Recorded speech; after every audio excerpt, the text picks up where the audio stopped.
বর্তমানে ভালোবাসাটা এখন খেলার জিনিসে পরিণত হয়েছে। ভালোবাসার আসল মূল্য কেউ বোঝে না এখন।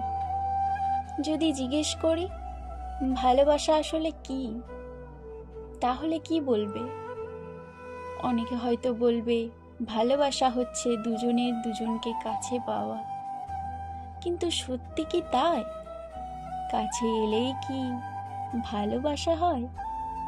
যদি আমাকে বলো ভালোবাসা কি, তাহলে আমি বলবো ভালোবাসা মানে যত্ন। এখন তো অনলাইনের যুগ, চাইলেই তুমি হাজার মানুষ পেয়ে যাবে কথা বলার জন্য। কিন্তু তুমি নিজেকে একবার প্রশ্ন করে দেখো তো, সত্যিকারের ভালোবাসা পাবে কি কখনো?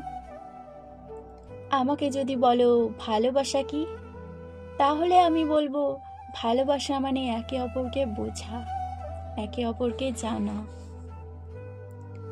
ফেসবুকে পোস্ট করে, ইনস্টাগ্রামে স্টোরি দিয়ে ভালোবাসা হয়? ওসব এখন লোক দেখানো, সবাই দিচ্ছে তাই দিতে হয়।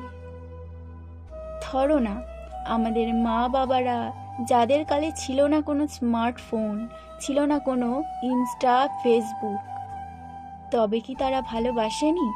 হয়নি একে অপরের পরিপূরক? তাই আমায় যদি বলো ভালোবাসা কি, তাহলে আমি বলবো ভালোবাসা মানে পাশে থাকা, ভালোবাসা মানে সাথে থাকা।